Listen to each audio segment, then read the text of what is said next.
déçue justement parce que l'autre fois je vous avais fait un petit roleplay sympa, mais bon, je vais regarder si je peux faire une amélioration du son. Alors c'est une vidéo blabla, bah, parce que j'avais envie de vous montrer des petites choses qu'au fur et à mesure du temps j'ai accumulé, où je m'étais dit oh tiens je leur parlerai bien de ça, oh tiens je parlerai bien de ça, mais c'est des tout petites choses donc ça vaut pas forcément le coup de faire une vidéo.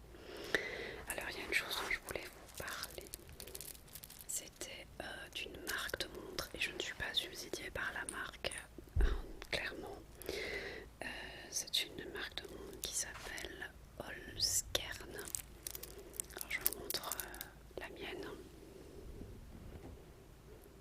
Donc c'est une marque de montre où les matières utilisées sont des matières, je veux dire, nobles.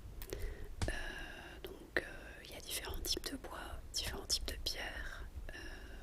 Donc ce sont des montres, alors pour celles-ci ce sont des montres mécaniques. Voilà. Celle-ci par exemple est une montre qui n'a pas de pile. Donc c'est pour ça qu'elle est assez épaisse.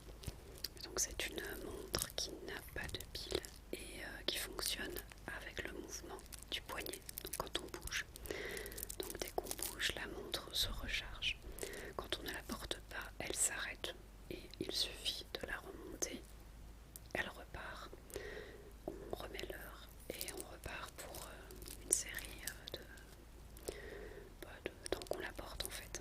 Après elle se décharge pas en une heure si vous ne la mettez pas non plus, hein. Je veux dire, vous l'enlevez, vous lavez les mains ou autre chose, ou comme moi je l'enlève pour aller en opération en chirurgie, c'est pas, elle se décharge pas non plus. Voilà, donc c'est une montre que j'ai depuis pas mal de mois. Mon mari en avait acheté une pour lui parce qu'il aime bien, en fait il aime pas trop les bijoux, mais il avait vu une jolie montre dans un magasin et puis finalement de fil en aiguille, c'est une montre avec du bois. En cherchant, elle est tombée sur cette marque et elle a aimé le concept de la montre finalement écologique. Voilà.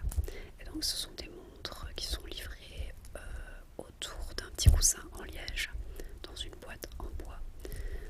Et voilà. Alors il y a des montres dans la marque qui ne se remontent pas comme ça, mais voilà, elles sont toutes aussi belles. Elles sont un peu moins chères quand c'est des montres plus classiques à pile. Mais donc l'idée, nous, c'était vraiment ce côté beauté de l'objet déjà, et côté on en a marre d'avoir besoin de piles tout le temps. Voilà. Donc je voulais quand même vous montrer cette montre là parce que voilà, même si elle coûte cher, au final c'est un très bel objet. Ça peut être un très très beau cadeau à faire à quelqu'un qui aime les belles montres et qui aime les jolies mécaniques. Donc c'est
sens pas avec ce système ici, je ne le sens pas du tout, c'est très agréable à porter.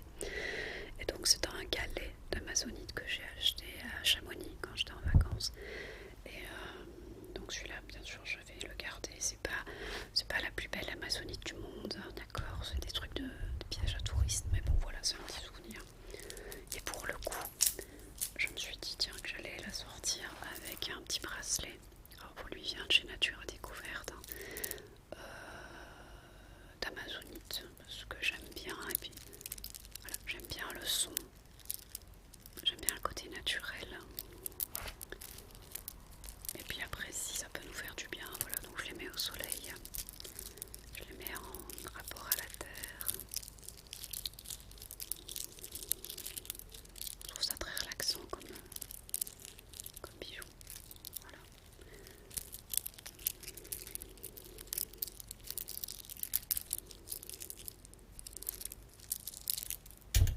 Voilà, voilà. Un autre galet qui est une agate feu, qui est superbe, que j'ai monté aussi avec du fil métallique, mais celui-là il est cuivré. Donc avec un tressage à 5 branches. Voilà, j'adore cette pierre, je la trouve juste magique, on dirait un œuf de dragon, quoi. Voilà. Et donc le collier, je l'ai fait avec du coton. Et c'est juste des nœuds tout simples, hein, dans le macramé, ça c'est du basique. Voilà. Alors, ce qui est plus embêtant quand on fait du macramé avec du coton, c'est pour finir, parce qu'on ne peut pas brûler le fil. Au macramé, souvent on utilise un fil synthétique qu'on brûle à la fin, et du coup ça ferme les nœuds. Donc ici j'ai dû coller, essayer de masquer un petit peu les nœuds, mais bon voilà, ça se voit pas. Donc c'est assez sympa, je l'aime bien. Une autre création que j'aime bien, mais je suis pas sûre de la garder. Je pense que, enfin, je l'ai mise en vente sur Vinted. Puis si elle se vend pas, je pense que je finirai par la garder. Donc c'est pareil, c'est du Murano que j'ai monté avec du fil cuivré sur de l'aluminium un peu mordoré comme ça, avec après le collier en macramé. Alors les perles c'est du bête plastique, mais je sais pas, je trouve que c'est super joli, j'aime beaucoup. Et du coup mon aînée est tombée très amoureuse de ces perles là, ces petites perles là. Et elle m'a demandé du coup de lui faire une espèce de bijou elfique. Je l'ai pas là, elle l'a sur elle, mais elle colle avec. Et donc j'ai monté une pierre en turquoise, une feuille en turquoise, pour que ça fasse un peu elfique. À l'occasion, je vous montrerai. Toujours dans les créations artistiques. C'est un cadeau qui n'est pas totalement fini. Voilà, voilà, voilà, il est très grand. C'est un arbre de vie en macramé qui ça m'a pris des jours, des jours et des jours, parce que tous les soirs, tous les midis, j'ai fait ça. Voilà, il manque ici une petite balançoire. Là, je fais une pause parce que j'ai besoin de retrouver l'inspiration, donc je vais fabriquer en fimo une petite branche d'arbre pour faire comme une petite balançoire et peut-être mettre un personnage dessus. C'est pour offrir à ma collègue qui est enceinte et qui va accoucher fin novembre, pour mettre au mur. Donc c'est voilà, c'est un arbre de vie un peu automnal, c'est un bébé de l'automne. J'espère que ça lui plaira parce que ça m'a pris du temps. Après au pire elle n'est pas obligée de le mettre dans la chambre. Donc voilà, c'est du coton et de la laine. Voilà, c'est coton et laine mélangée. Je vais volontairement mélanger les couleurs, les volumes, parce que du coup on voit des choses qui dépassent par le dessus, etc. Parce que beaucoup d'arbres de vie que j'ai vus sur internet sont monochromes et j'aime pas ça en fait. Je sais pas pourquoi. Pas de cette taille là en tout cas. Et sont très symétriques.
assez intéressant. Il n'y a pas beaucoup de choix, mais voilà, c'est intéressant quand même. Donc j'y ai acheté 2 pulls assez chauds de suite, un peu larges, tranquille quoi, pour travailler à mon aise, à 15 € pièce, ce qui est quand même, je trouve, assez raisonnable, c'est assez qualitatif.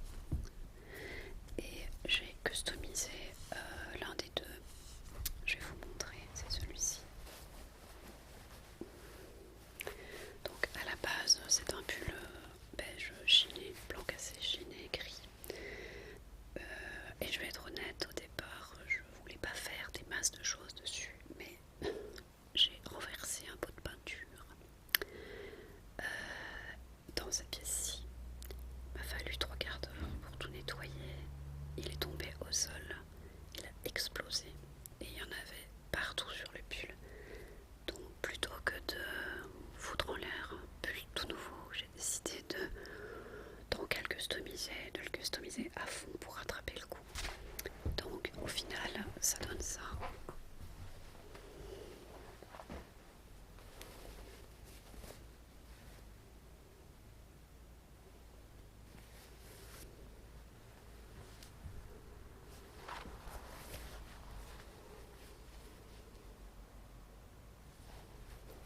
Voilà, donc ça c'est le devant du pull avec du coup des petites papates de toutes les couleurs, et du coup j'ai fait plein d'éclaboussures colorées aussi pour faire penser que c'était une décision artistique les taches.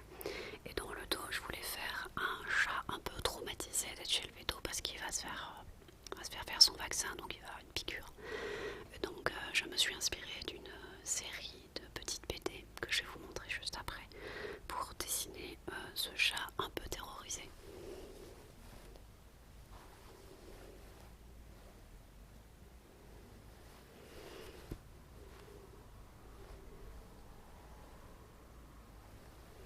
Voilà, donc c'est un pull un peu à la mode si je puis dire, hein, puisqu'on est sur la mode des pulls un peu larges. Comme ça, vu que j'ai mal partout, ça me permettra de bouger confortablement, de mettre un sous-pull en dessous et d'avoir bien chaud cet hiver. Voilà, donc ça m'a pris du temps donc, de le customiser. Sinon j'ai customisé plein de t-shirts, pareil que j'ai acheté soit à Lidl, soit à Action, soit sur Vinted. Des t-shirts que j'ai customisés pareil avec petites papates. Parfois j'ai mis mon nom avec docteur machin, parfois j'ai juste mis le nom de mon cabinet vétérinaire. À nouveau c'est pour voilà, les blouses. Là comme j'ai pris du poids, les blouses, j'ai pas envie d'en racheter. Comme savoir qu'une blouse vétérinaire de qualité ça coûte quand même assez cher. Voilà quoi, j'ai pas envie de réinvestir encore là-dedans. Donc j'ai récupéré tous mes t-shirts qui étaient parfois un peu abîmés ou des choses comme ça et je les ai customisés. Je trouve que c'est plutôt sympa et ça passe bien auprès des clients qui trouvent ça assez drôle et dynamique en fait, plus que la blouse. De fait j'ai craqué en cherchant sur Vinted au départ, je cherchais des t-shirts déjà un peu custom. Donc j'avais marqué vêtements au chat, c'est là que je suis tombée sur ce pull là. Et bah m'a sorti aussi une paire de chaussures d'une marque que je n'ai jamais achetée avant, c'est Vans, avec des chats. Donc je la trouve sympa comme tout. Elles étaient vraiment pas chères, 10 €, c'est vraiment voilà, elles sont en super état, c'est-à-dire qu'elles ont les semelles, elles sont nickel. Je les ai pas encore mises parce que je les ai reçues il y a 2 jours. Et je trouve ça génial pour bosser quoi. Voilà, je trouve qu'avoir des petites chaussures avec des animaux dessus pour travailler, qui soient pas des sabots, parce que souvent ce qu'on nous propose dans le milieu c'est des sabots et moi les sabots ça ne me convient pas. J'ai toujours peur de les perdre alors je vais crisper dedans et puis c'est pas terrible. Donc du coup j'avoue que j'ai craqué et c'est une marque que je connais de nom mais je suis clairement pas entrée dans le magasin. Et finalement c'est assez lourd mais c'est assez confortable aussi. Donc je sais pas si vous en avez mais disons que ça pourrait me faire réfléchir si un jour je vois une des soldes sur un modèle qui me plaît. Parce que d'habitude je vois plutôt des choses basiques chez eux, un peu monochrome. Et j'avoue que j'ai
jamais tranquille.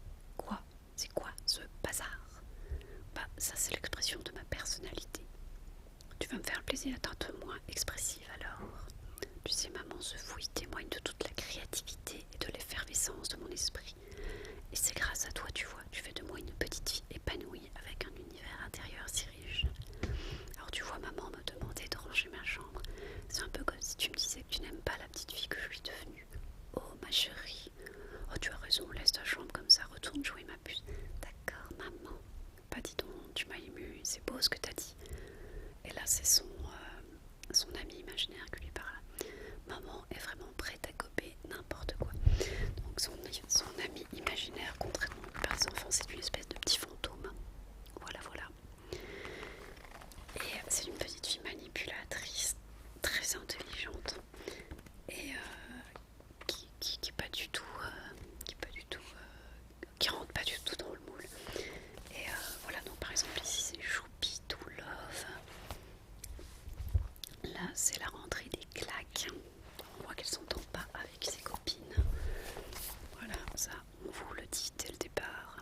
Il y a une chose que je déteste plus que le lundi matin, les haricots verts et les devoirs, c'est cette peste de jade et ces paillettes.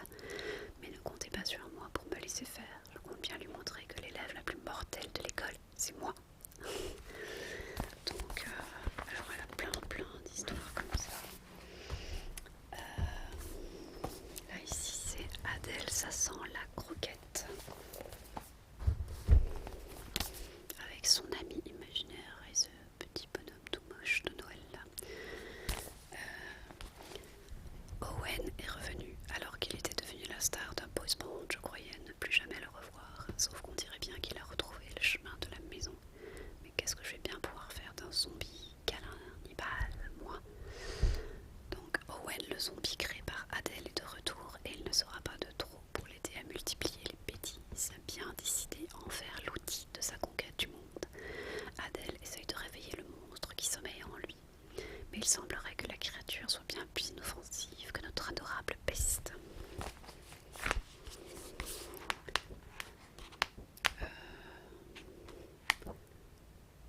Alors, qu'est-ce qu'il y a là-dedans?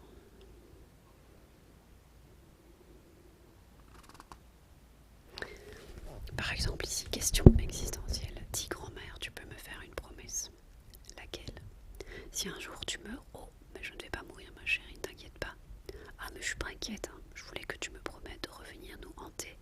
J'aimerais trop avoir un poltergeist à la maison. Fais-moi penser de dire à tes parents de te confisquer ton DVD de l'exorciste. Voilà, voilà.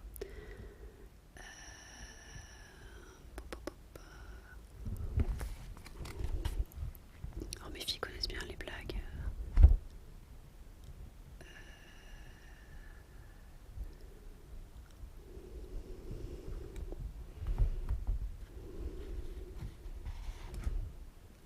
Et alors, là on les voit pas. Où est-ce qu'il est? Voilà, elle a aussi un chat. Un pauvre chat qui est bien à plaindre en fait. Elle passe son temps traumatisée, donc c'est lui. Donc, je me suis inspirée de cette image-là pour faire mon chat terrorisé sur mon pull. Je m'en suis éloignée quand même. Je voulais juste avoir quelques idées.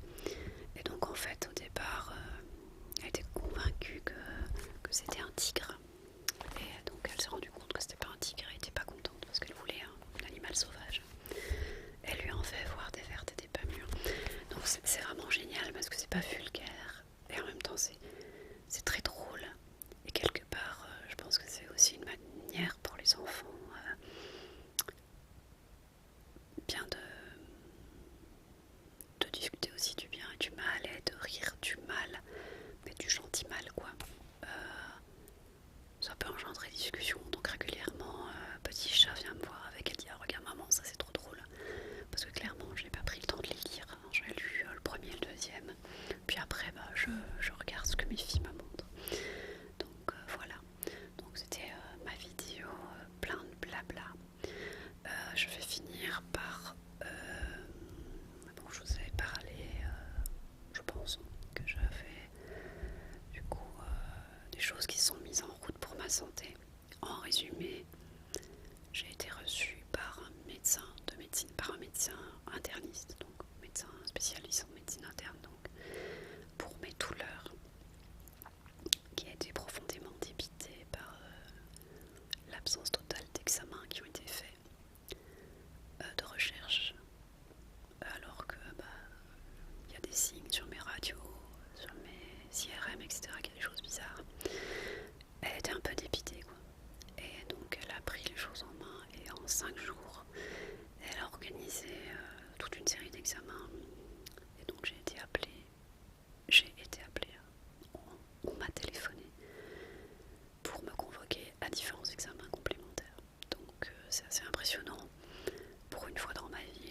médecin et c'est lui qui organise l'ensemble de mes consultations suivantes.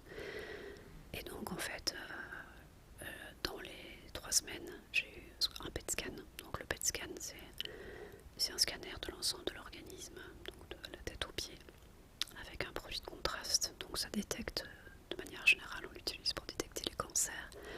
Dans mon cas, je crois que c'est plus pour détecter les processus inflammatoires. Bon, j'ai pas le résultat parce que c'est un examen assez particulier, donc c'est transmis au médecin directement. J'ai eu une prise de sang. Le lendemain de la prise de sang, j'avais déjà reçu une ordonnance pour me donner un complément. Donc un médecin hyper réactif, hyper empathique, enfin vraiment impressionnant. Et au bout de 6 jours, l'hôpital m'appelait, le secrétariat de l'hospitalisation, pour fixer une semaine complète, enfin 4 à 5 jours d'hospitalisation pour faire tous les examens complémentaires qu'elle juge indispensables pour éliminer toutes les maladies une à une qui pourraient provoquer mes douleurs aux doigts, aux mains, aux poignets, aux coudes, enfin partout. Et donc, puisque quand je discutais avec elle de la possibilité d'avoir une fibromyalgie, elle m'a dit que c'est une maladie qui est une maladie d'exclusion, donc on ne fera ce diagnostic que si on trouve rien d'autre. Voilà, donc je vais avoir le 17 octobre une hospitalisation, donc du coup, clairement, je vais pas être trop disponible la semaine prochaine parce que je vais devoir un peu compenser au niveau boulot puisque je vais être hospitalisée, donc je ne travaillerai pas pendant cette semaine-là, donc je vais devoir réguler tous mes patients la semaine avant et récupérer tout la semaine d'après. Voilà. Donc du coup, je vais avoir du boulot. Si j'ai le temps, je ferai des vidéos, mais je suis pas sûre. Je verrai bien en fait. Sachant qu'en plus, entre-temps, j'ai d'autres rendez-vous médicaux. L'ORL, parce que chaque année, je dois voir l'ORL pour mes sinus. Et un spécialiste de l'endométriose, puisqu'elle est remise en doute et qu'il faut du coup prévoir une cœlioscopie. Je sais pas quand ça aura lieu non plus. J'aimerais bien que ce soit pendant les fêtes de Noël, mais je suis pas sûre que le gynéco il sera d'accord. Enfin, j'aimerais bien être en congé quand on le fait, quoi. Pour voir si j'ai vraiment une endométriose abdominale ou pas. Et parce que si j'en ai pas dans le ventre et que j'en ai juste que j'ai juste une adénomiose dans l'utérus, ça devient technique ça. Bah, il suffit d'enlever l'utérus, on se débarrasse de l'organe qui gêne et puis on est tranquille et on prend plus d'hormones. Parce qu'il faut savoir que l'endométriose, on nous traite avec des progestagènes qui peuvent provoquer des méningiomes, donc des tumeurs, des petites membranes autour du cerveau. Alors sans pour autant être des tumeurs dangereuses, j'ai pas tellement envie de me retrouver avec une chirurgie intracrânienne, quoi. J'ai une cliente qui a commencé à avoir une douleur dans la jambe, oui dans la jambe, à cause d'un méningiome. Donc elle m'a dit c'était assez fou, c'est qu'ils l'ont opérée et quand elle s'est réveillée, elle a dit je ne sens plus ma jambe parce qu'elle avait plus mal. Donc comme quoi un truc là qui vous fait mal dans la jambe, c'est un peu surprenant. Voilà, donc voilà où on